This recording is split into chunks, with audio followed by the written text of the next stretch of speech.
That's what happens, Jared, when you ask how are you and someone really hasn't been having a good day. Right?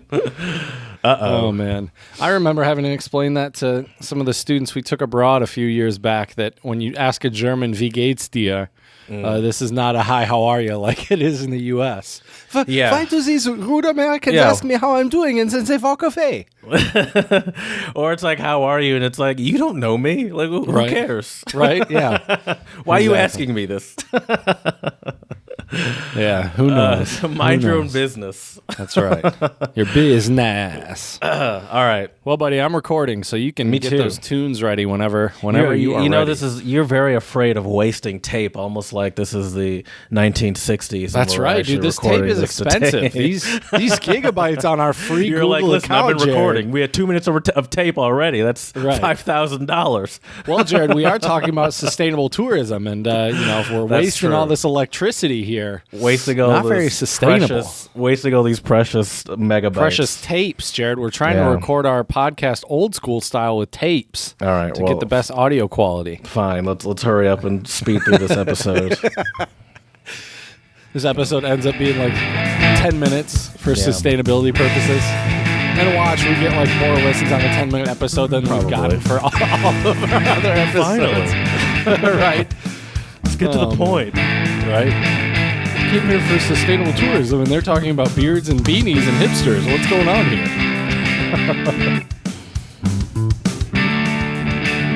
Because Jared, if you want to travel sustainably, you are a hipster. No matter what you look like, it turns you into a hipster. Sure. Hello and welcome to the Untranslatable podcast. We are here recording episode 281, and today we are talking about a very important issue or very important topic, which is sustainable tourism. And we will be discussing why it's important, some aspects of sustainable tourism, and also hopefully we can pepper in a couple places as well that would be some good places for some sustainable tourism. And I'm not really sure how this topic came about, but we were just kind of chit-chatting, and I think it randomly came to mind. I think the reason why it came to mind, though, Jared, is because I had been looking for cheap ways to travel, and then cheap somehow led me down the rabbit hole, believe it or not, to sustainable travel, which I think does have a bit of a foot in minimalism. So we got lots to talk about today, but we cannot do this without my esteemed co-host and my partner in crime. What's going on, Jared? Esteemed. You you know what maybe what made you think about it? Hello, by the way. I'm the esteemed co-host. You could see my trophies back there, my succulents, my esteemed succulents. Your suckies. Oh yeah, my esteemed suckies.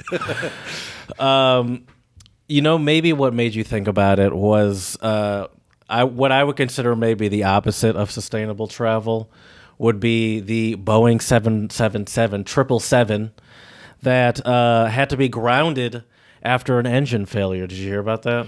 Oh, that was in, was that in Colorado? Very good. Wow, you did hear about that. That was in Denver. Because weren't there like parts that came down by like people's houses and stuff? Yard. We'll get to that. So, first of all, Boeing has been really having a moment right now. Their marketing department really must be freaking out. It's like, oh, come on. Right. Again? Yeah. How many times can we do an I'm sorry campaign? U.S. plane manufacturer Boeing has recommended grounding all of the 777 model aircraft, which have the same type of engine that suffered failure and shed debris over Denver on Saturday. It says 128 jets should be suspended until inspections are carried out. United Airlines and Japan's two main operators have already stopped using 56. All right, they stopped using all the planes. They just why is there so many? All right, here we go. While investigation is ongoing, we recommend suspending operations of 69 or 7 Pratt engine, blah, blah, blah, blah.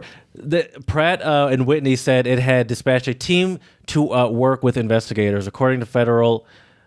All right, this article is really wordy. I'll just tell you what happened. A plane took off and it was going to Japan, I believe. and the wing or the engine, I assume, exploded in some sort of sense. Not fully exploded like some sort of movie, but like, exploded to the point where something burst off, a piece burst off of it. Right. And you could see like the naked engine and some flames coming off of it. And so they had to. Sorry, there was a quote from the pilot. I just knew something was wrong. I would. You think the one side of your plane, the engine was damaged? Well-trained pilot. But they had no problem landing, right? And there were no injuries or fatalities, right? No. The shrapnel from an uncontained failure, however, can. This article is terrible. Oh my god, it makes me so mad because I want to. I want to know about what happened to the people's lawn. Don't they? Right. It doesn't a good interviewer somehow get information, like talk to the people that own that house? Well, I was just sitting there, minding my own business. Next thing I know, is that how they talk in Colorado? I hear a crash. They're from the South, but they now live in Colorado. Oh, gotcha. Okay. I was sitting there enjoying my Bud Light. And then I heard this bang in my front yard. I went outside to yell at the kids to leave my front yard, but then it wasn't no kids. It was a piece of an engine from a 77. They probably don't know it's a 777. No, so maybe I could imagine them being like an airplane nerd. I recognize a 777 engine part anywhere. And I tried to take it down to scrap it for the metal, and they wouldn't take it. That's an aluminium. You can get a pretty penny for that. Large pieces of metal fell into a neighborhood in Broomfield, Colorado. There were no reports of injuries. The pilot turned the plane around and landed safely at the Denver airport. There's a video of it, though. Well, shout out to that pilot. I don't know how difficult of a maneuver that is, but I would imagine that's probably no cakewalk. You know what this kind of reminds me of, Jared, is Breaking Bad, where they had that part in the series where the plane, I guess there were planes collided above, I think they're in Albuquerque, New Mexico or something, and debris comes down as well. Yeah. But I feel like a lot of those pilots, I mean, first, I feel like it would be, I don't think it's, I think a lot of these planes are pretty well set up to where they could land with one end or fly pretty easy with one engine. Like the wing was still intact. So I think in theory, like I'm not trying to downplay it, still like kudos. But I think if you're to the point where you're flying a 777, like an international, jet like that, like it's probably. I bet you those pilots were pretty calm. I bet you they were in the in the cockpit, like. It appears, Johnson. It appears we have a small engine problem on the starboard side of the aircraft. Looks like we're going to have to proceed with the procedure where we do an emergency landing. I will call that in. Right. You please talk to passengers. Could you please put on your seatbelts, and we will be making a quick emergency landing shortly. Yeah, it is pretty nothing crazy to be concerned about. Exactly. We will be landing shortly. I feel like you do need that level of cool though to be like a pilot. Because can you imagine the opposite? Just be like, no, like, you know what I mean? Like, oh my God, we're not gonna make it. Right. It's like, oh God, we made it. Okay, but I think also a lot of those big plane pilots have a lot of them I feel like have military experience. Probably. I feel like a lot of those people are like retired fighter jet pilots, especially when you're flying like the huge planes. Mm-hmm. So like anything like, getting a wing exploding is like, yeah, I mean, that happens, Right. At least I'm not getting shot at when it happens. Right. And we're not landing in enemy territory where we're going to be taken prisoner. Yeah. It's but like, that is pretty crazy. You are right, though, too, Jared, about air travel not being the most sustainable or eco-friendly for sure, dude, way of travel. And we'll get more into that later. For sure. I do want to talk about something, Jared, because I came across this article by Time, and I thought this was interesting. And we do talk a lot about different countries here, different cultures, all sorts of great stuff on the Untranslatable podcast. And I thought this was... Excuse me, this all would be worth stuff. mentioning. You sound like Trump when you say that. It's all good. All great stuff here. Everything here is great. We talk about the greatest stuff here at the Untranslatable. All great stuff with the esteemed Jared. That's right. Okay, anyways, the best global responses to the COVID-19 pandemic 1 year later, and this has been updated as of Friday. Well, when this drops, it'll be updated a week ago, I guess. But anyways, back in June, so this is from Time Magazine and Ian Bremer. Back in June, my Eurasia group colleagues and I took a look at how countries around the world were handling the initial outbreak of the pandemic. To do that, we focus on three key metrics: healthcare responses, political responses, and financial responses. Plenty has changed since then. The world has developed and begun distributing different vaccines with varying degrees of efficacy. Lockdowns have come and gone and come back again, and will probably come and go again, unfortunately. Some countries have undergone crucial political transitions, and new virus mutations have begun to appear, to name just a few. With all that in mind, it's high time to look back at the initial batch of countries that we deemed as standouts in the early days of the pandemic to learn what their experiences have taught us as the pandemic continues to shape our daily lives. So I think this is an interesting article. And what, just curious, out of curiosity here, Jared, what do you think would be some of the top countries that you've heard of in the news and stuff that having the best responses? Which countries come to mind? Australia, New Zealand. Okay. Korea, Japan, China. Okay. I mean, you're right about all these. These are all correct. I don't think the order necessarily matters in this article. But the top three that they mention actually are, they start the article with neighbors and frontline states: Taiwan, Singapore, and South Korea, because these countries are all near China. I would have guessed Singapore as well, actually. That was going to be next. But that was more of a guess. The other ones I was more sure of. Right. So according to this article, on June 2020, in Taiwan, there were 443 cases and 7 deaths. February 2021, 940 cases and 9 deaths. So an update. So Taiwan continues to post admirable numbers when it comes to COVID-19, a testament to what early action and aggressive monitoring brings to the table in battling a pandemic. It's made even more impressive when you consider that Taiwan never undertook the kinds of draconian nationwide lockdowns that other countries on the list took to post such sterling results. Though it did recently restrict incoming travel for anyone who wasn't a Taiwan citizen or resident. But yeah, good. So Taiwan, no surprise. I mean, and Taiwan really has gotten a lot of experience from the SARS epidemic that happened. Was that a pandemic as well, or just an epidemic? SARS. I don't think it was a pandemic. I don't think it was a pandemic. Yeah, I'm not sure either. But and what has really helped Taiwan has been contact tracing, which I think we're going to have a lot of difficulty trying to implement in America. And I don't know if we'll ever be able to do it. We have so many people who don't trust the healthcare system or politicians. But people are getting vaccinated. Have your parents gotten vaccinated? That's the crazy thing, dude. So my dad's eligible, and he's been trying. And I have friends who are my age who I don't know how to say this nicely. I have friends my age who have gotten vaccinated that technically are eligible, but I would argue that my dad is probably a more urgent person to get vaccinated with health risks than some of the people I know who have gotten the vaccine already. I will say this, though. People in your dad's age group I thought they were the first people to be eligible. Apparently, Washtenaw, I mean, he's eligible, but they don't have enough vaccines. Sure. So this is like trying to get a new pair of like Jordans or something, right?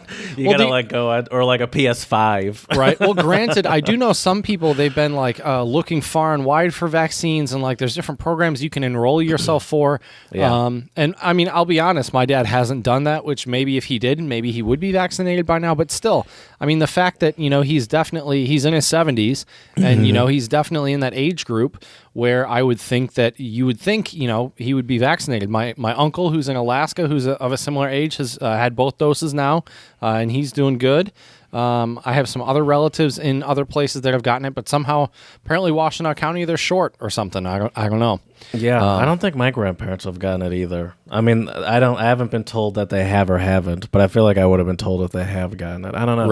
Right. It's really amazing, though, these countries, though, Jared, just to look at like their case count and their death count. Like Singapore, as of February, they had quite a few cases, 59,832 cases, but only 29 deaths.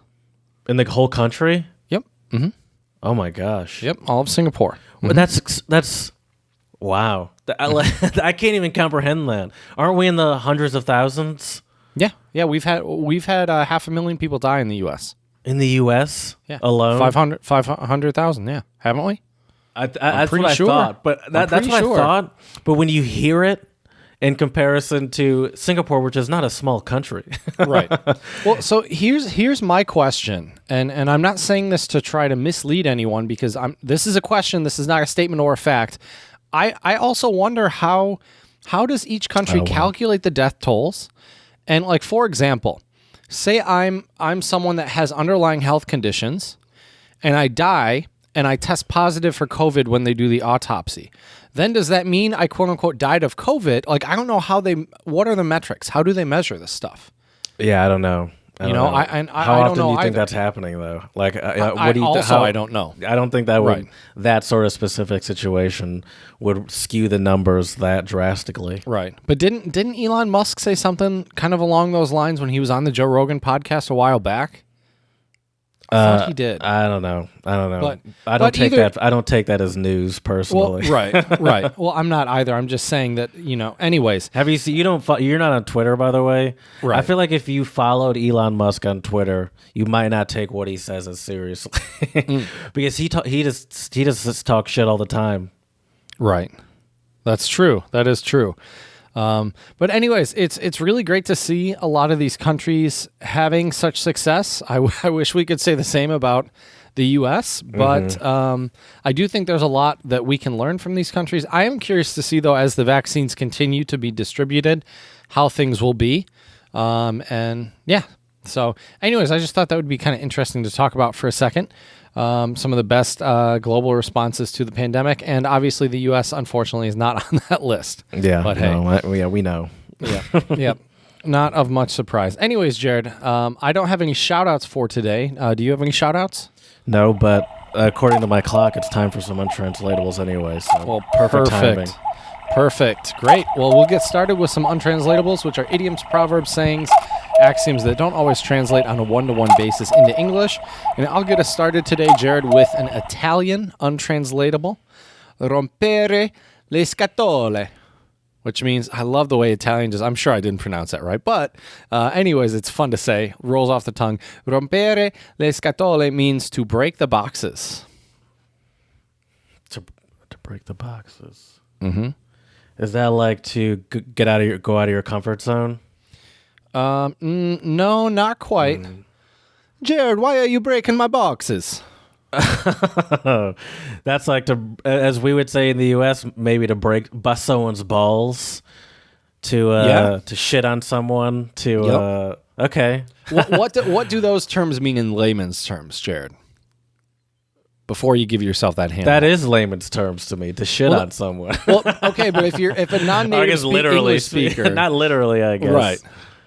Right. To make fun of someone, is to that make fun of layman's somebody, terms? Yeah, to annoy somebody a little bit too, I think. To pester someone with degrading jokes, maybe. Right. And now the funny thing is, though, Jared, apparently they have some more vulgar terms in Italian that are pretty similar. They have, so rompere le scatole is the more tamer version. The naughtier version, tune into our last episode if you want to hear some things that sound naughty but aren't actually naughty. Rompere le pale or coglioni is to break someone's balls. So there you go. That's the same naughty thing, version, I guess. Or rompere il cazzo, to break the penis. Is it penis or balls? Well, it depends which one. So I rompere see. le pale, or is apparently break the balls, or rompere il cazzo is to break the penis. Cazzo is penis? Cazzo. Oh, that's interesting. Cazzo. I don't know how you would say that. But I feel like I've heard my boss say that before, as an anger swear. And now I'm maybe. like, oh no, I'm You'll like, have to oh, wait, ask what did him you about say? that, right? But I haven't heard in a while because he kind of happened, Right. Um, You should ask him what's the difference between I don't ask rompere questions. le pale and rompere il cazzo. No, you don't mix work and play. That's fair. That's fair. My first untranslatable is French Canadian. Avoir de France tout le tour de la tête. Do you know any of those words? Tête? I don't know that France. I've heard tête, like tête offensive. Right? Is that a thing? I don't know. You said it very confidently. I mean, I've heard that. What does it mean? To have a forehead all around your head. To have a. I'm just imagining a giant forehead. I mean, we'd call that. Well, in that case, it'd be what, a 360 head, right? Because it's all over your head. That's hilarious. I think the classic is the 5 head. Of course. But a 360 head is even better. Is this? I'm trying to think. And it's not just an insult on the size of someone's forehead. Okay. Is it like when you're a know-it-all? Like, look at this person. Think they're a know-it-all. Think they got a 360 head over here. You know what? I'm gonna give it to you. All right. But it is. I think it would be know-it-all to the point of being like annoying or rude. Oh, okay. Like you're kind of rude about it, Oh, yeah. And no like one likes very those like people. steadfast in your beliefs. I don't like me trying to lecture Jared about cars and be like, no, it's definitely a 2.5 liter engine. Yeah, and Jared would just be like, yeah, no, you're right. Right. I don't know. It's always shocks me the ones that we do figure out and the ones that we don't figure out as far as untranslatables, because I have no idea how you were able to get that, but that was impressive. I just picture like a big-headed person being. Yeah, I guess that's true. Generally, a big-headed person is like someone that's stubborn, so that's true. I feel like the untranslatables that are. Well, it depends. It's kind of a crapshoot. Some of the ones are easier to decipher, I think, if they do have some type of visual to it. Mm-hmm. You get your mind thinking. Like I said, I picture that person with a giant forehead, just kind of, talking down to somebody, and you're just like, oh, come on, you know it all, Anyways, let me give you one. You were talking about foreheads. I'm going to talk about hair with this one, Jared. This is Italian as well. Pettinare le bambole, which means to comb the doll's hair. Bambole is a doll, I imagine. I think so, yeah. Bambole. Pettinare must mean to comb. To comb the doll's hair? Mm-hmm. Is that just to waste time? Wow, very good. Mm-hmm. Very good, Jared. How did you get that one so quick? Because it sounds like a waste of time. Yep. Like I imagine it's not something you say to children. It's something you say to like adults, Okay. And it's I don't know. I just had one of those Jimmy Neutron brain blasts. There you go. My next untranslatable is Filipino language, not Tagalog, and it's Sasoar banog no sabali ti agla mlaot. Useless labor if someone else eats from it. Useless labor if someone else eats from it. Mm-hmm. So that's none of your business. No. Useless labor if someone else... to do something that you have no involvement in. No. Useless labor if someone else eats from it. If someone else eats from your labor, it's now useless.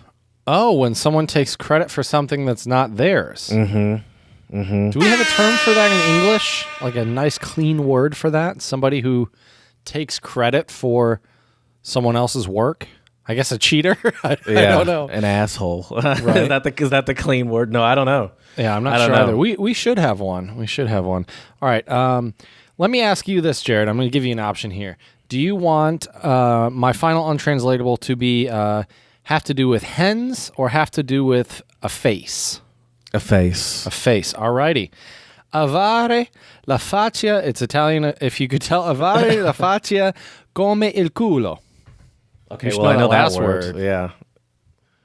And I know there's face in there somewhere. To have the face like the bum. Is that just saying you're really ugly? Believe it or not, no. Okay. You have a face like the bum. So, so this would be so if someone has a face like the bum, Jared, means think of someone who is not afraid to hide their face like a bum. What kind of a person is that? They're shameless. There you go. Very good. Okay. Yeah, someone who, this usually refers to an outspoken person who isn't ashamed of the bad deeds they've done. So there you go. Okay. There you All go. right. You know Which, what I'm hey, ashamed of? Travel. What's that? My travel habits. Well, let's get into it, Jared. What travel habits are you ashamed I of? love cruise ships. I love private jets. I love yachts. What can I say? No, I'm just kidding. I especially love buying lots of useless trinkets and magnets. and littering all of the packaging everywhere where I go. We're great travelers here, Jared. No, this is what not to do, people. I like to get cartons of cigarettes from duty free, Right. and big bottles of booze and perfumes. That's I all love the to- shopping I need to do on a trip. I love to go to the grocery store and buy all sorts of Coca-Cola cans with the plastic rings around them and just leave those on the beach. My favorite part of traveling to different countries is experiencing a McDonald's in every different country. You know. That's right. That's right. I like Exactly. to. My goal on a trip is to only hit up restaurants that I could hit up in the United States because they're giant chains. Exactly. I mean, you need that. You need that American quality around the world, Jared. For sure. I like that. I'm a man of consistency. Okay, That's right. That's right. That should be a rewarded quality. All right. Well, now that we've lost all of our listeners because they Yeah. think we're shitty travelers, let's actually talk about what sustainable tourism is and why it's important. And hopefully, if we have some time later, we can talk about maybe some different ideas of trips or places that you could visit that would be a bit more sustainable. So I'm just going to get started off, Jared, with our good friend Wikipedia here. And sustainable tourism is the tourism that takes full account of its current and future economic, social, and environmental impacts, addressing the needs of visitors, the industry, the environment, and the host communities. And I want to say, I think the last three things are super crucial for sustainable travel. The industry is involved, the environment, and the host communities. Because I think a lot of people, especially Americans, we get so excited to travel that we're not thinking about the impact it can have on the industry, communities, and the environment. So, anyways, I'll get off my high horse now. Why do you think that? Why do you have to say especially Americans? Because you I think just know- we travel worse than Yeah. any other country. Yeah, I do think we aren't. Didn't you say when you were in Bali, British people were the worst? Well, they were the loudest and the craziest. Yeah, that doesn't seem very sustainable. Well, that's true. Well, that's not sustainable because the locals will kick you out of the place if you're causing too much of a ruckus, maybe. But what I mean more so is like, I think a lot of Americans, we don't have much awareness about our vacations. What I mean is we pick a destination, then we go there and we don't really do much thinking after that. You know what I Yeah. mean? So, and like you mentioned at the top of the show, like We just pick depending like on the how you- hot. We just think of like what's the hot spot? Right. Paris, Right. London. Just like or specific spots in the Rome. Caribbean. Oh yeah, or, yeah, exactly. It's just like like Cancun. Right, exactly. And when you have all these tourists coming to places, and if they're not aware of some of the negative impacts they might be making, as we were joking around about, like littering, that's only a small piece of the puzzle.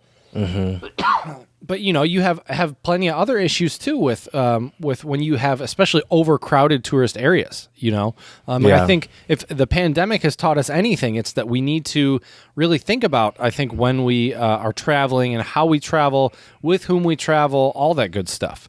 So yeah, Some of my least favorite forms of, I would say, travel that's not considered sustainable. Cruise ships. Cruise ships are by far the worst. By the way, like they have to be by far the worst. Impact on the environment at large.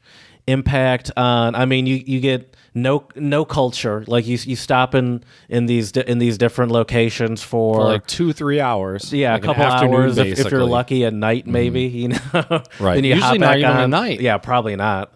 I've only done it once when I was a little kid, and we were there for like maybe 3 or 4 hours, and you feel kind of rushed. It's like it feels like some sort of like action movie where it's like it's countdown clock, and you're like, we got to be back by this time, Right. or else we're gonna get trapped here.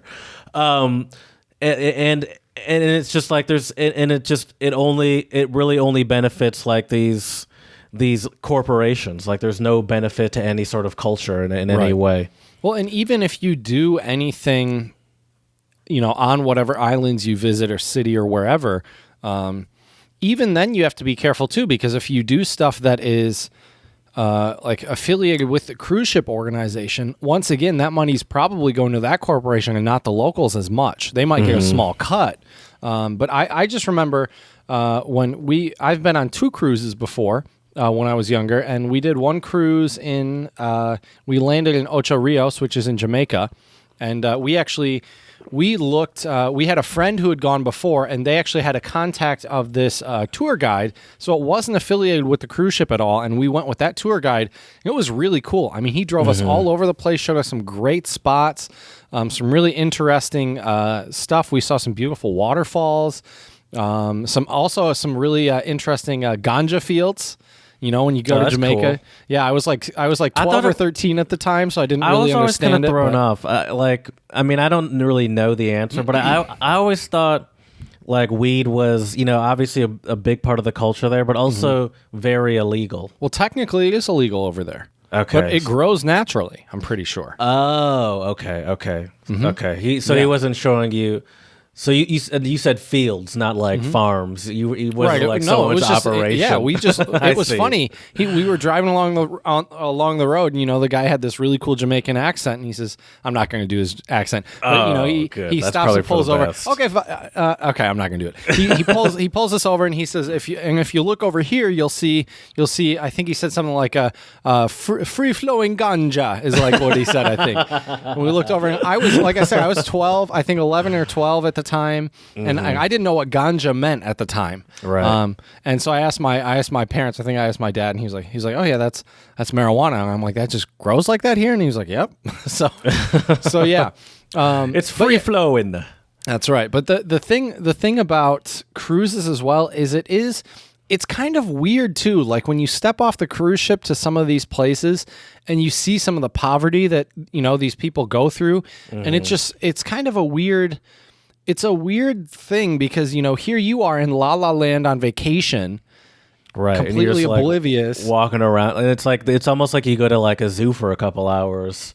You're right? Like, all right, go look at the sights for a couple hours, and then come back to the safety of your floating buffet. Exactly. Yeah. So I would say cruises is probably up there as probably one of the worst forms of travel ever. One thing that I think would be cool to and you try get sick one day. even before COVID, it's just a factory for getting sick. Oh, for sure. I think we did an episode a long time ago where I'm pretty sure you gave me some like stats of how dirty cruise ships are, and it was pretty gross. And the rooms are usually small unless you're really balling or something. Right. And the window's like this tiny little circle. Right. You know what I think would be a much more sustainable way to travel if you do want to, be out in the ocean and stuff, would be, meet a very reputable sail instructor or something, or like go on a sailing trip. That might be really cool, and that's definitely a lot more green for sure. Sure. Yeah, unless you know what you're doing, you'd have to hire some guide or something. Right. But that'd still be pretty cool, I think. That'd be a fun trip. Sure.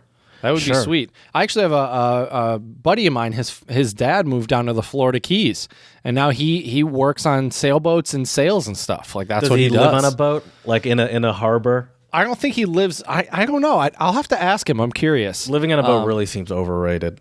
It does not seem as cool as I feel like it sounds in my head. Right. Although maybe a houseboat in Amsterdam for I don't think I could live there for a long period of time, but maybe for like a couple months, that'd be an interesting experience. I feel like those might be a little different because a lot of those don't even move, do they? True. I don't think they do. So it's a little bit more. It's a little bit more of a permanent structure, even though it's still. I think they technically can move. But they're not really, you're not actually driving it anywhere for the most part. Right.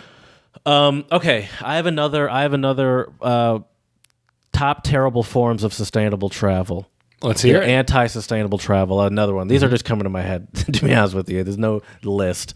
All-inclusive resorts. Yep. Yep. I'm not a fan of the all-inclusive resort.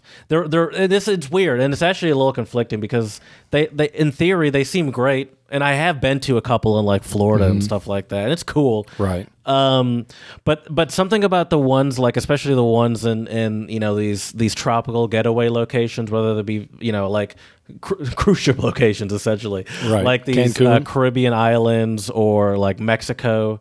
I just can't stand it because it's kind of like what we're saying with the cruise ships. Like you just have to avoid the culture altogether. You get on a airplane, you land at the local airport in Mexico, or you get a driver that picks you up and drives you in a Marriott van straight to the hotel, and then you just like retreat into the barriers of this hotel. Wow. And then you just like are in the barriers of like the safety net of this resort.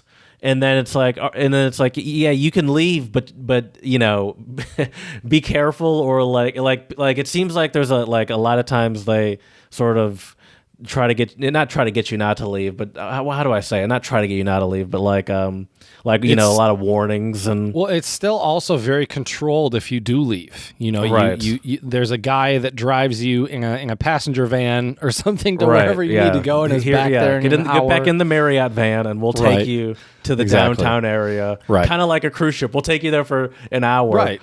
We'll just show you the nice parts, and then you can leave. But see, that's the other thing, though, Jared. I think a lot of people, the reason why they go on a vacation is to kind of not have to think, not have to be confronted with problems and issues of the world, especially stuff like crime and poverty, depending on where you go. I will say as well, when I think of resorts, I think of gluttony a lot, because when it's all inclusive, I think most people's instinct is gotta get my money's worth. I'm gonna stuff my face, right? I'm gonna get my money's worth, right? Exactly. The free drinks keep flowing, right? Take real advantage of that continental breakfast. Oh yeah. Take some extra cereal boxes for later. I mean, dude, when I went on the first ever cruise I was on, it was mostly all-inclusive, I think, except for like soft drinks and stuff like that, and obviously alcohol, but I was too young to drink back then. That's a different package. Right. A much more expensive package. Which is ironic as well, because talking about sustainability, you could probably buy a bottle of good rum from a lot of these places you go to, but since the rules are you can't bring it on, you have to like keep it boxed up. You can't even, you know what I mean? Like it's all to get you to spend more money, and in a way as well, I mean, I feel like it's easy to sneak your own party probably stuff onto a cruise ship. I mean, I'm sure if you just Google it, you could figure it out. They don't run your shit through like a airport scanner system. There's no TSA for cruise ships. There is. Actually, I know your bags go through an X-ray thing. I thought at least one of the last. I was on a Princess Caribbean or Princess whatever it's called. I was on one of those cruises, and they definitely had because I remember my parents had bought some really good rum from either St. Thomas, I don't remember where it was, but they bought some pretty good rum, and they had to have it boxed up, and they put it through the scanner thingy and everything. Okay. And you couldn't drink it on the cruise ship. Right. Which is just another way for them to get you to spend more money. You drink our booze. Exactly. I mean, I would agree with you, though, that resorts and pimps, cruises... travel pimps. Exactly. That's a good way to put it. That's a really good way to put it. No, you buy our shit, and you drink our shit. Yep. And you can buy shit, but you can't enjoy it until you're off of our You enjoy that property. on your own time. Right. Exactly. Not on our dime. Exactly. So I agree with you. I think both of these types of travel environments kind of foster this lackadaisical attitude of just we're going to eat and drink our fill, and we're going to, you know what I mean? And it's not, gluttony, like those essentially are like gluttony trips. That's what they're for. Right. It's just like, let's just go and forget the world exists and just live in some sort of gluttony paradise is essentially what that is. You know what trip I had that I think might have been one of the happier trips I was on, and because it wasn't maybe so gluttonous was when I was in Bali, because I mean I got to try a lot of really good food. Really, really amazing food, but it wasn't to the level of like I was going out and walking places, checking out different areas in the different cities in Bali, and that was so great. But like we were during my work conference while I was there, we were in this really nice hotel for a week, and I'll be honest with you, man, that did feel kind of gluttonous, and I didn't enjoy because where the hotel was, we were far enough away from. We were in Ubud, which is kind of the more jungle part of Bali. It's more in the middle of the island, and it was just so funny because that contrasted with when I was in Kuta and I could walk around more and try other stuff. That was so much more fulfilling than just being stuck in one place, always going to the same place to eat. And although buffets are great and all, sometimes it's nice when you can go pick out your own food. And buffets aren't always super sustainable as well, because if people don't eat everything, a lot of that probably gets wasted. I feel like in the majority of buffets, more food gets thrown away than eaten for sure, on a daily basis. Yeah. I would especially I'm thinking of like a casino or like just your standard sort of buffet restaurant. I would very much imagine more food is thrown away than eaten in a night. Yeah. I would say another super unsustainable travel technique or way to travel, and this one I'm not immune to, I do this too, is the hitting up the major tourist cities, just like the traveler that goes to Paris, London, Toronto, just all New York City, just the one that San only hits Francisco. up just like the big cities on the map, the biggest stars, Berlin, yeah, exactly. Which is why Madrid. I'm saying Rome. Only it hits up like, oh look, Lisbon. here's a picture of me in front of the Eiffel Tower. Here's a picture in front of me in front of the Colosseum. Here's it's like you have all the major tourist attraction pictures. Right. And I would say though the way to make a trip like that more sustainable, I would say. And we've had an episode about this way back, I think, is go during a low tourist time. Yes. I would say that's so much more sustainable. There's going to be less traffic. So that's not only going to save you time, but it'll save you some money too, sitting in a cab or whatever you're doing. And I understand a lot of times the reason for the high season as well, though, is because it's generally when the weather tends to be better at a lot of places. People have breaks at the similar times, right? That's another thing as well. But I mean, if you can pack a hoodie or a good windbreaker or rain jacket and go a couple weeks earlier when it's a little cooler, or a couple weeks later, depending on where you're at, I think it can really. It can be much more sustainable. It can be cheaper in the long run too, which is always good. I mean, that is an aspect of sustainable travel and sustainable tourism. You're also not going to have all the crowds, which probably means hopefully less littering. Hopefully means, some tourists as well don't always take very good care of the places where they travel. And I think it's really important to be respectful of the places where you're visiting. I always think it's sad when you see things get vandalized by tourists or you see things get broken. And sometimes even it's just for because you have safety too many people. purposes, like the goal for you to be in a foreign country and just live that freely. Right. It's like that's a risky behavior there. Right. Definitely. But yeah, I would agree with you that the major places, I think it's always fun if you can look at, my recommendation would be look for some cities or towns that aren't too far from some of these places and maybe check those out.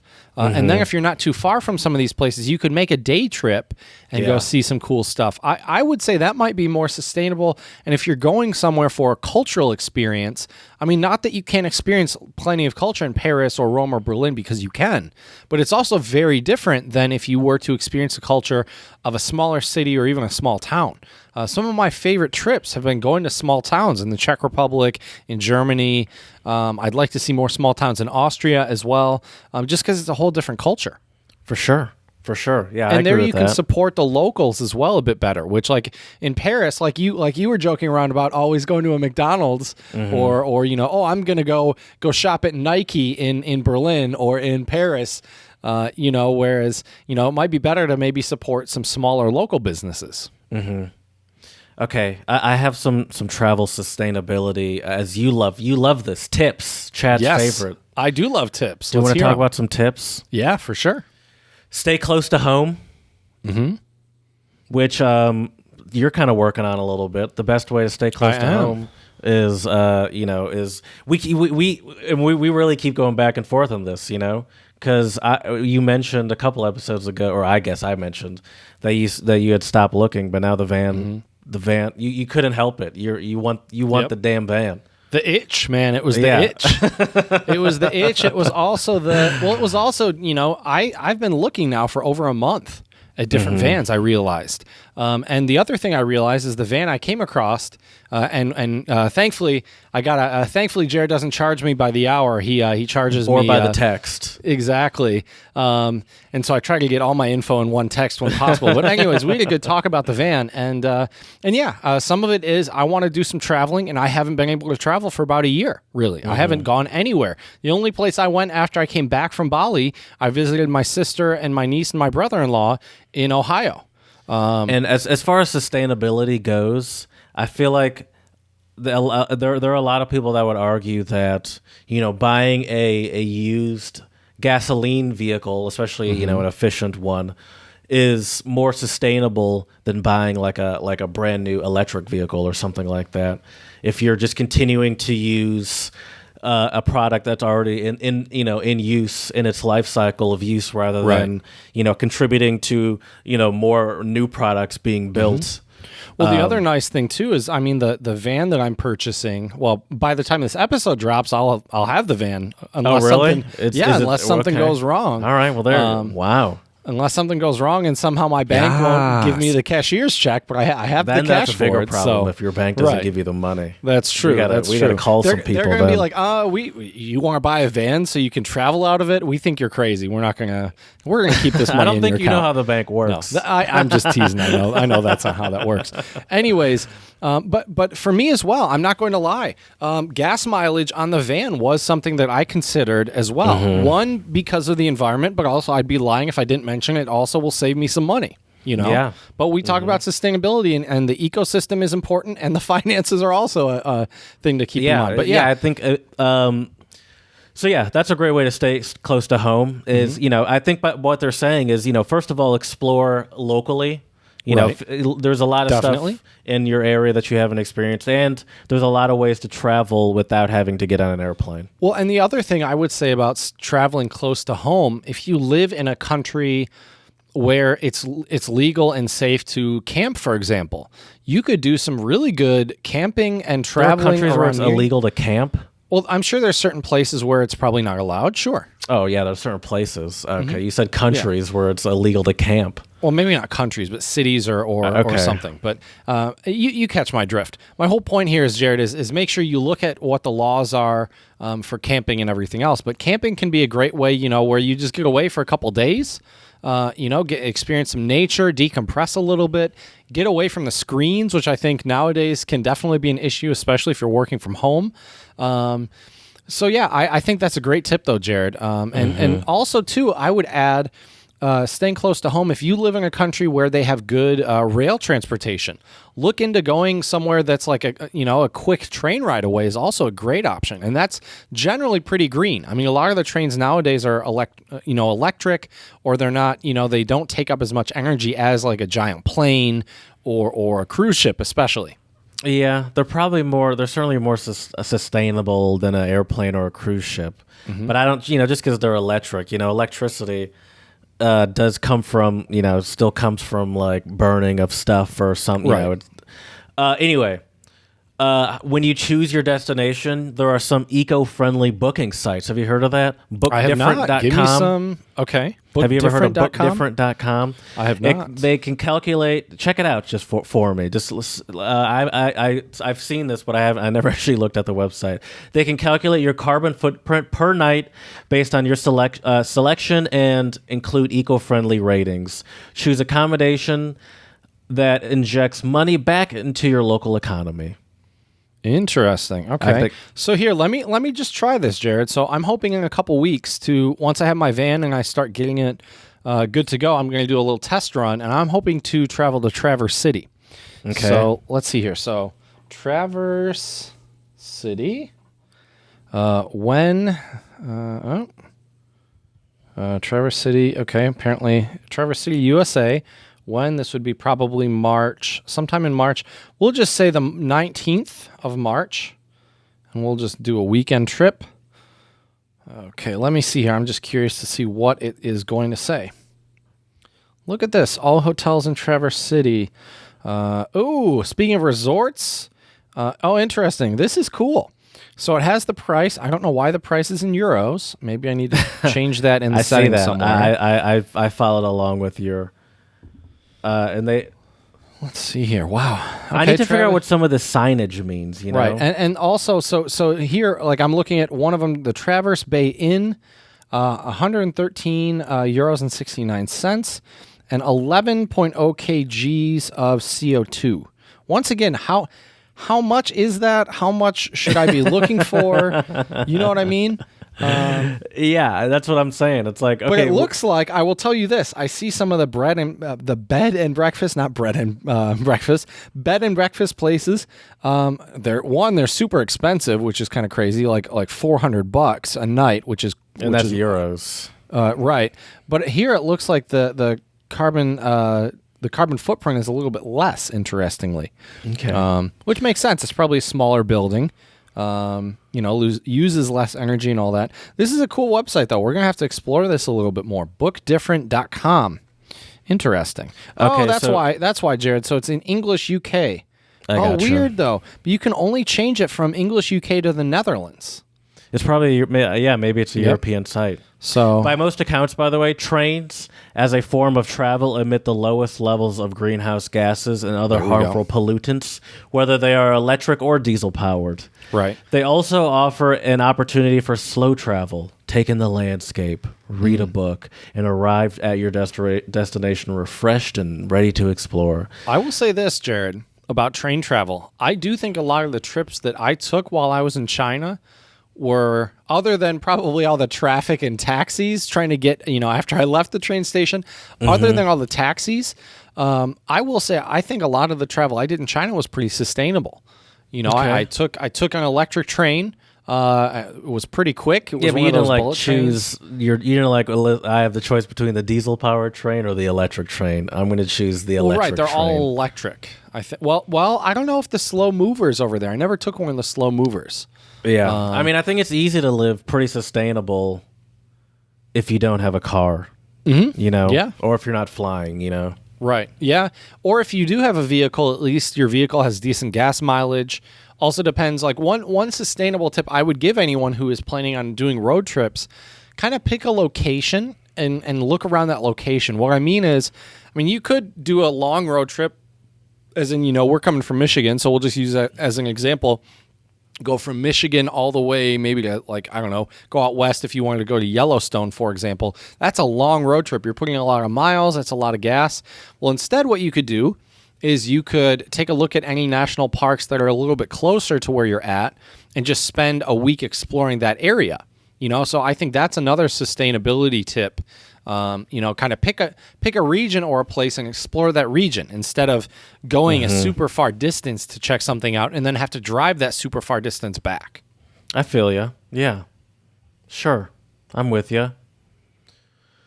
Reduce your plastic travel. Bring a water bottle with you. Do you do that when you travel? Bring a water bottle with you? Well, I bring a bottle of water, like a plastic water bottle, and I just refill it, is what I usually do. Do you really? But how long are you refilling that water bottle for? For the whole trip? Yeah. You use usually a trip is a weekend. Dasani bottle? Yep. Well, whoa there, not Dasani. Come on, Jared. We're classy here. I don't want to put that on you. I'm sorry. That's right. My Fiji water bottle, thank you, or my fancy smart water bottle. You really? Oh, I don't do that. That's such a low class move. The you gotta have like a real water bottle. You know, I'm still waiting for your untranslatable Yeti that you've been promising me for years. I'm still waiting you need to for get it. one in the meantime. You need to get a proper one to hold you over. You can't be reusing some shitty plastic water bottle. Well, now what I'm going to be doing, Jared, I actually will be getting a all water crinkled bottle up. 'cause You can't even recognize the brand anymore. Well, you got to get a nice water bottle so you can shoot the cap at people if they're bothering you. You know, you crinkle it up. Do that move. Exactly. It's also bring back the middle school days. Piece of personal protection. Exactly. When you don't have a gun, you know, you got to have the next best thing, which is your crinkled up water bottle, shooting the cap at people. But no, I will be buying though with this van. I'm planning on buying either a 5-gallon or maybe a 7-gallon water jug, and then like I'll one have of those ones where you do like a soccer practice one. Yep. I gotcha. And they make ones that aren't as tall. Like you're thinking of, or I'm thinking of like the orange Gatorade ones. Exactly. Right? I'm sure they make ones that are more efficiently packaged than that. Right. I've seen them. I mean, I've been watching a lot of these van lifers, and they have a lot of really good ones. Yeah, there's no way you could be living the van life and be using just your old Fiji bottle as your water receptacle. You'll get laughed out of these van life communities if you take a picture, put it on Instagram, and like, hey, what's that water bottle back there? Right. And then they'd probably be like, Fiji, they actually bottle their water, you know, they take it from indigenous peoples or something. Yeah, Fiji, they don't deserve to use that name. They probably have some word for like van life posers that you'll learn about probably when they see the water bottle. Right. So they say also do you have bamboo toothbrush, biodegradable toothbrush, bring your own soaps, I actually still have some biodegradable stuff like that from every time I was in the nicer hotels in China, they would have those, and believe it or not, a lot of those toothbrushes and stuff are biodegradable. Okay. So I still have some of those, I think, somewhere. Do they feel sturdy? Yeah. Okay. Yeah, feels like a normal doesn't feel like you're toothbrush. about to crack it while it's in your mouth. Well, Jared, I'm not like using tons of force when I'm brushing my teeth here. Right. I like the idea of bringing the soaps. I do not like the idea of bringing shampoo and conditioners, only because, and they say bring them in like, you know, refillable bottles, only because I hate, you know, when I travel, maybe I do it if I were traveling not by plane. But I just hate anything that would cause me to have to check my bag if I don't. But see, once again, I think that's another big advantage of a road trip or a train trip is that you can bring some of these liquids with you. And I mean, really, that's what makes a car trip, a road trip, so much better in my opinion. It is very freeing. Really tailor it. Yeah, exactly. I mean, going to the airport, even if you're like a chill flyer, it's still like a stressful situation. You know, right. A lot going on. It was a really good experience for me to travel with you when we were doing study abroad in undergrad, because Jared and I, in a lot of ways, Jared, I feel like you and I are kind of a yin and a yang in some regards. Like when we travel, I like to be there super early, and Jared's like, "Oh, we'll just get there right before we need to board," you know. And Jared's super chill, and I like super to see them in line as I'm walking up to the gate. Right. And I like to get there, take a nap. If they're standing in line as I walk up, I'm like, yes, right, I did it. Yeah. So if I have to sit down, I'm like, oh god damn it, this has been a failed day at the airport. Right. But it's good to travel with other people so you can kind of learn and see how other people travel, and especially if you are an uptight traveler like I can be. It's good to travel with someone who's a bit more chill, like you are. Yeah, and I think that goes with any type of travel. Which again, that I guess is another aspect of sustainability we didn't mention, was actually like your physical, emotional well-being. Like the whole point of traveling and going on a trip is to not stress yourself out. Yeah. You know, I can see wanting to challenge yourself and try new things and see new things and learn new things. That's fine.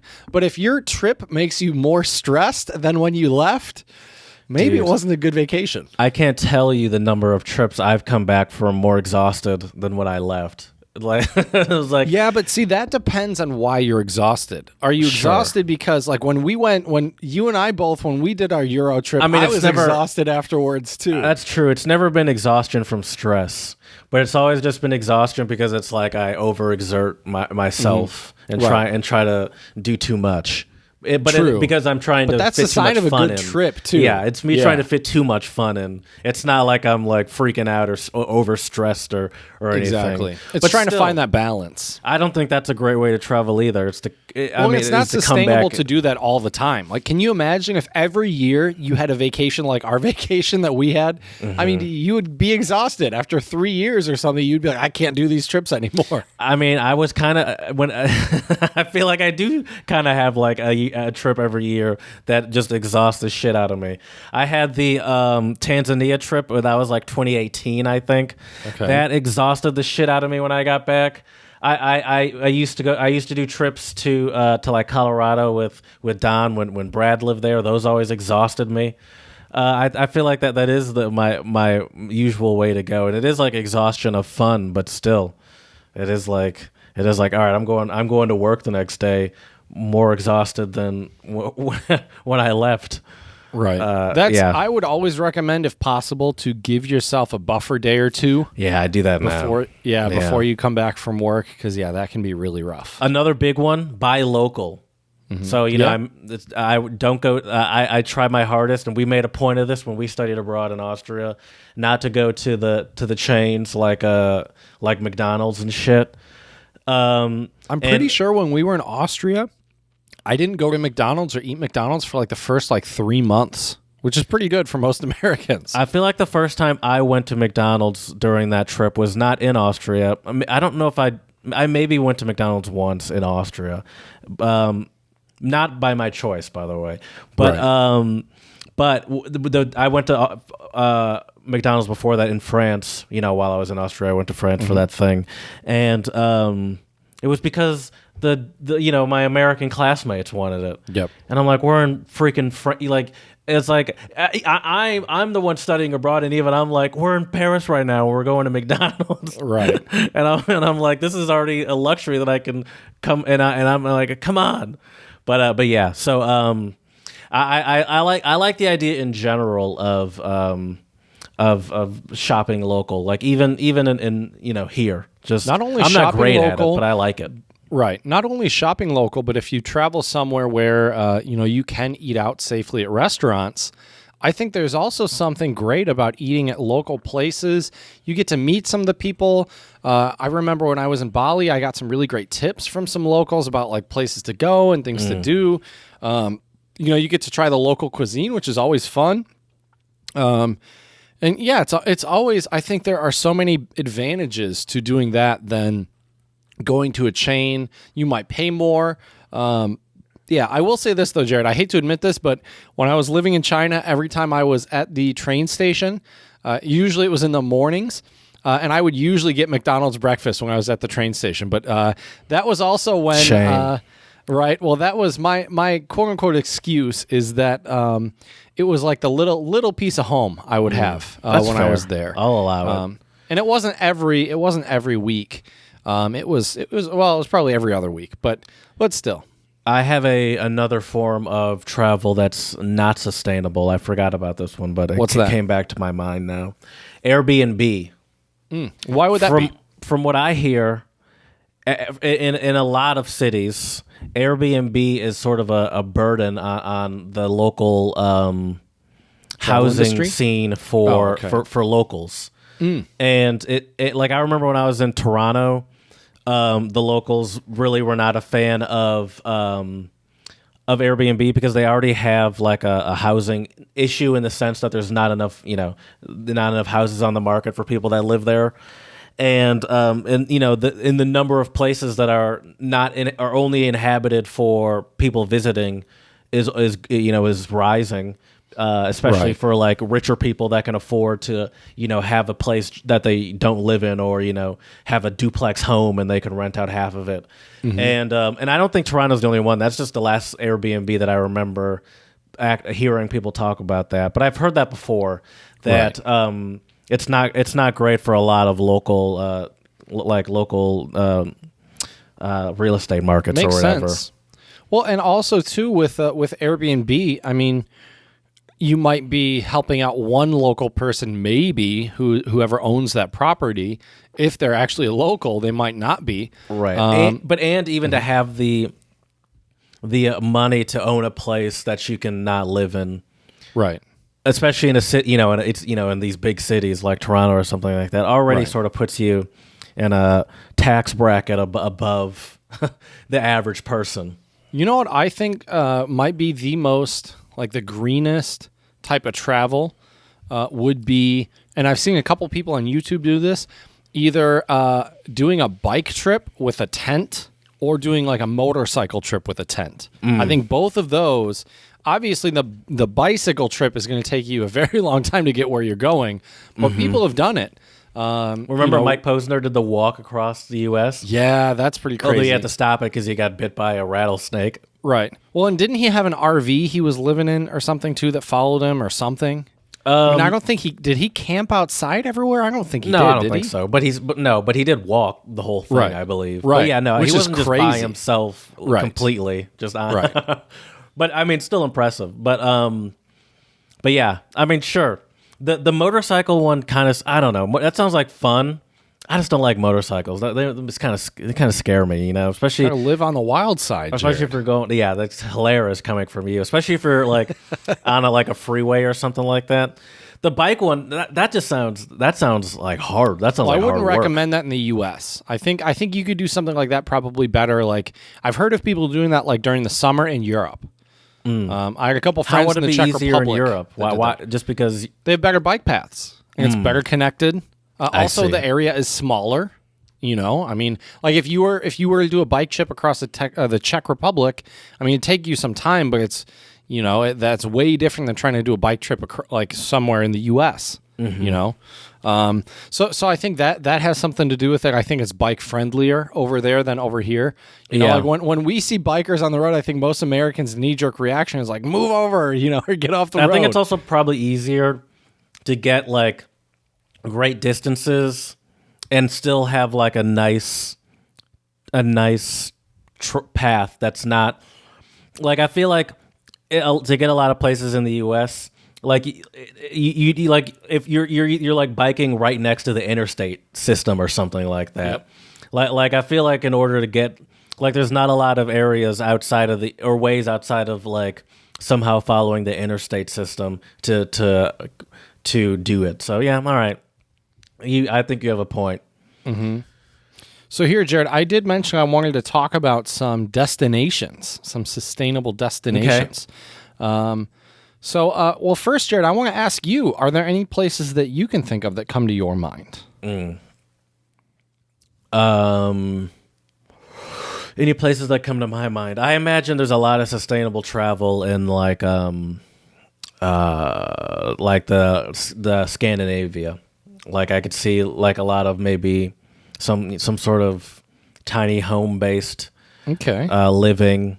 There's a lot of EVs up there. I don't know. Okay, I'm just taking a random guess. Okay, well, a lot of these, it seems like a lot of the places that I'm seeing, maybe to help you out a little bit, a lot of these are warmer places. Many of them are, believe it or not, are islands. And I do think that might also add a level of sustainability because if you, especially depending on where you are and when you go to visit, if you visit an island and if it's not too hot, all you need really is a breeze and maybe some fans.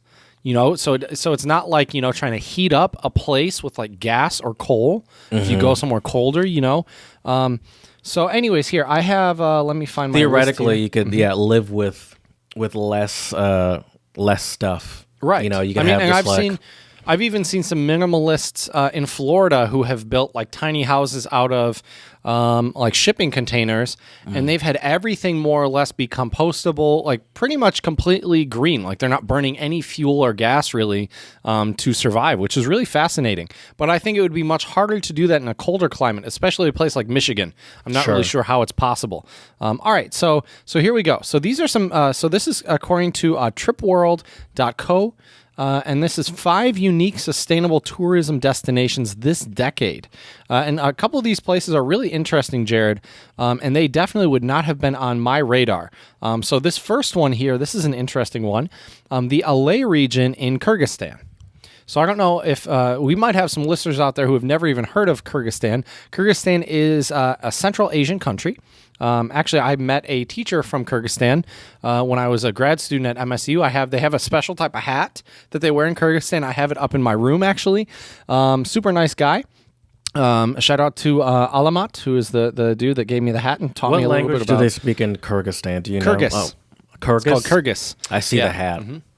Yep, they're cool hats. Anyways, so located at the crossroads of Tajikistan, China, and Uzbekistan, the Alay region is a dream destination for travelers keen on trekking, horseback riding, and outdoorsy activities. And I would say all of these activities, Jared, are pretty sustainable. I mean, hiking, in theory, all you're doing, as long as you're taking care of your trash. Yeah. I mean, you're not really, there's not much of a carbon footprint. You're walking to places, you might be sleeping overnight in a tent.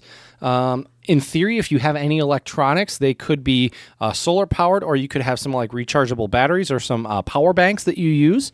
Yeah, but theoretically, if you're doing it right, it can be a zero waste. Yep. At least zero waste left where you're at.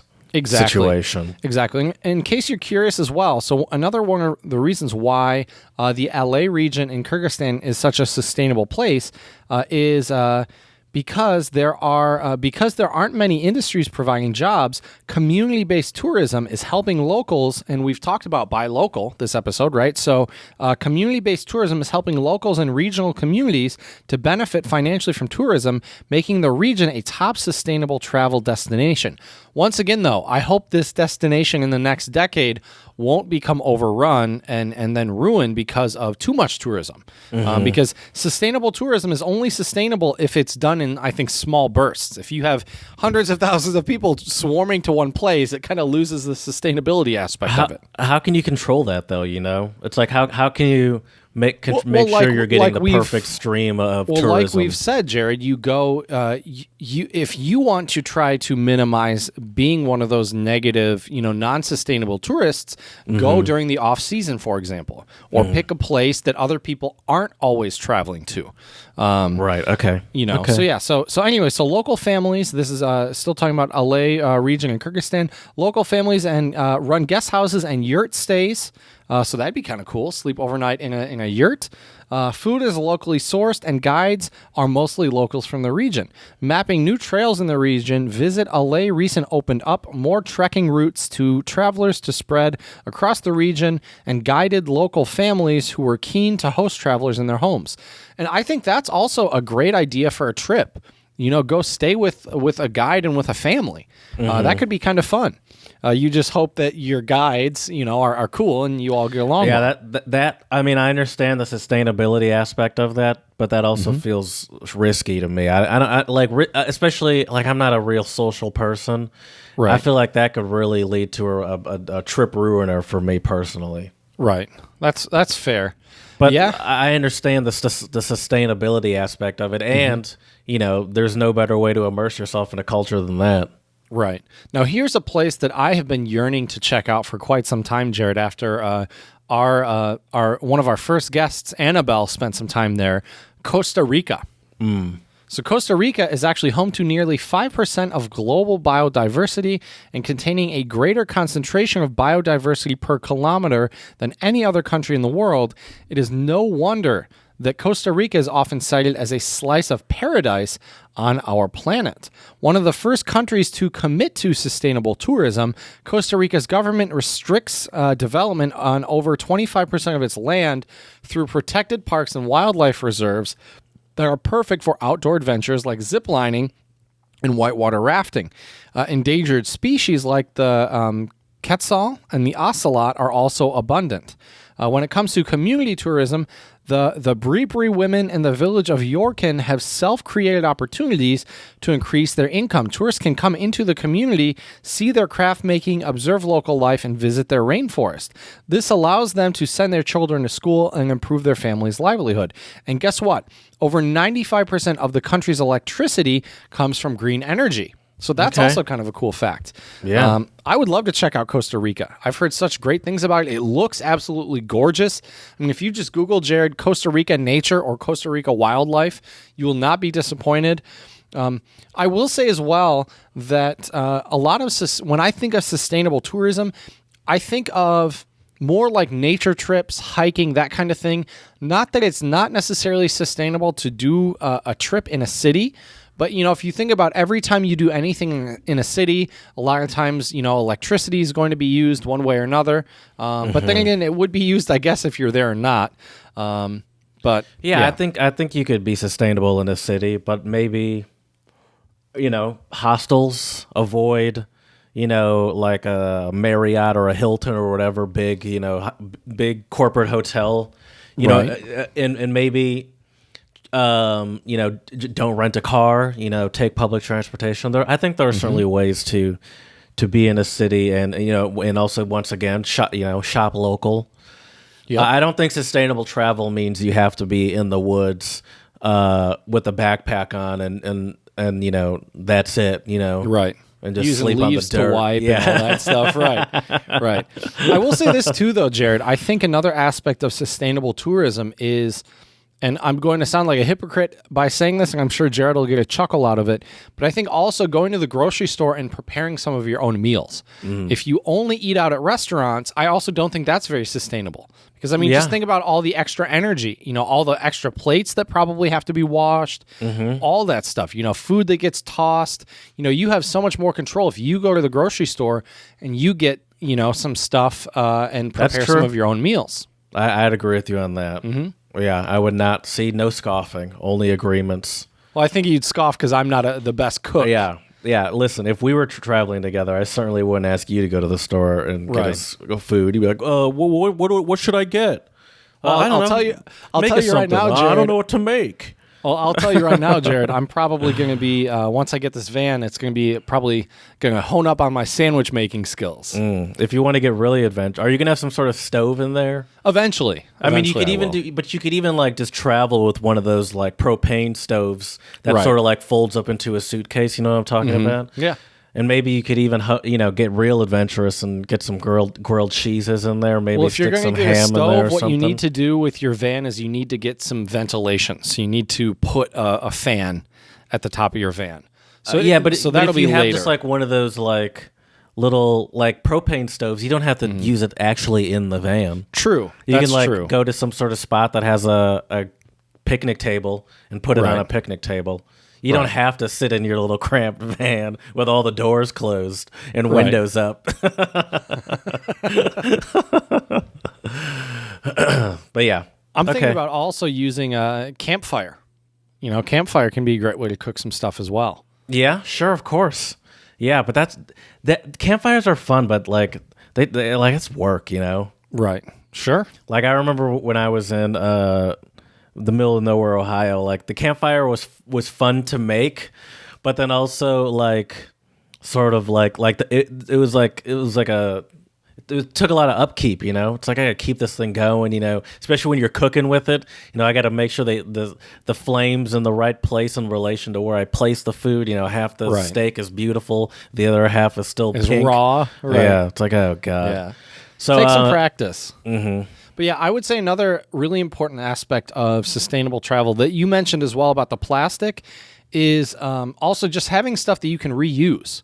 Right. So like traveling, the funny thing is because I'm an English teacher, it seems like we always get some type of vinyl bag if you go to a conference. So I have like a slew. And when I was in the Czech Republic, for example, I had a bunch of vinyl bags I would use when I would go grocery shopping. So it's really like a tote bag. Yeah, exactly. Like it's really good to have like some of those things. And that's why I think one of the advantages of like a road trip, for example, depending on the type of vehicle you have, it's really easy to have a couple of these bags just on hand in case you need them. So, and that's so much better. Number one, I like using a vinyl bag like that because if you go to the beach or you go somewhere, you can put stuff in it. It's probably not going to blow away as easily. It's not, it's Chad just likes better. using a bag because when you go places, you can put stuff in it. That's right. That's right. It's very new philosophical information coming at you today, Jared. Let's see here. What else? Are there any other tips you have, Jared, for our listeners out there to travel more sustainably?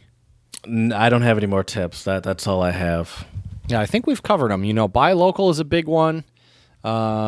depending on how you're traveling, consider your mode of travel if possible.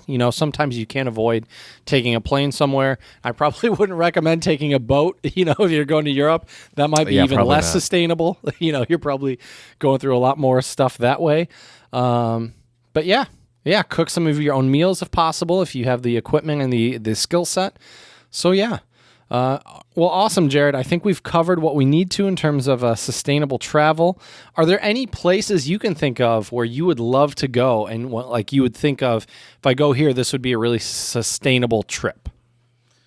Sure. Yeah. Take me on one of those road trips in your van. We'll go to the woods up north or something. We'll go to the UP and back the and park the van on the sand and get it stuck.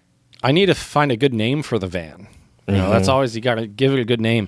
For me, when I think of a sustainable destination, one of my favorite places I think that comes to mind would be, in general, I would say out west, but more specifically Yellowstone.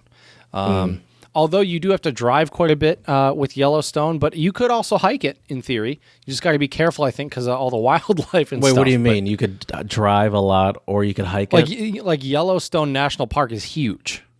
Oh, you're saying you could either drive through it or hike around it. I thought you meant drive to it or hike to it from your home here in Michigan. No, that would take forever.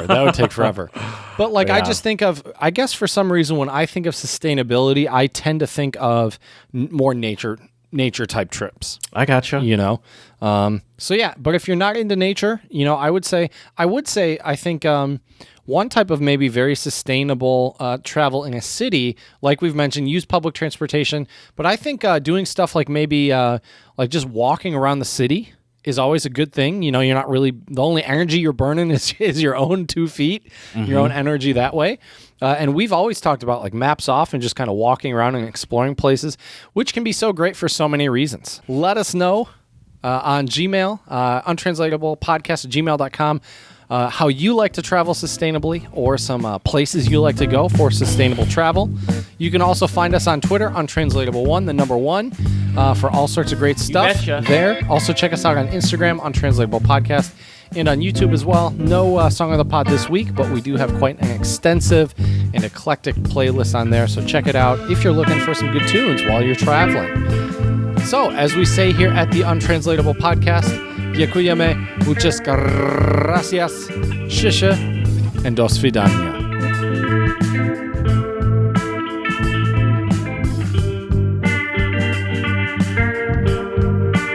But yeah, dude, I slept on the van, considered what we talked about, and I think tomorrow is going to be the day.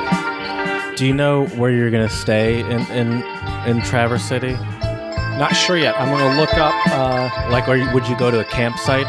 Yep, I think so. Campsite or a national park or something like that, most likely. So this is for spring break. Mm-hmm. What do you need to have in your van before you travel? A mattress. Need something to sleep because I'm planning on just parking the van and sleeping in the van. So a mattress, a cooler to have some food. I mean, because the whole point is to try to save some money and travel on the cheap. You're not really traveling on the cheap if you're always eating out at places, So some way to store your food. And like I said, I'm probably just going to do something really basic like sandwiches or something. Mattress, a cooler. If you really want to get fancy, some people would buy a portable toilet. What I might do, as grody as it sounds, is probably just take a jug of some sort. But you're going to be at a campsite. Oh, that's true too. You're right. That's more for your off-gridders. Yeah, that's true. Just go walk over to the normal bathroom. Right. They're gonna people at the campsite 3 spots down and be like, "Why is that guy shitting in a bucket?" Right. Why is he hunched over peeing in his van? There's a bathroom right over here.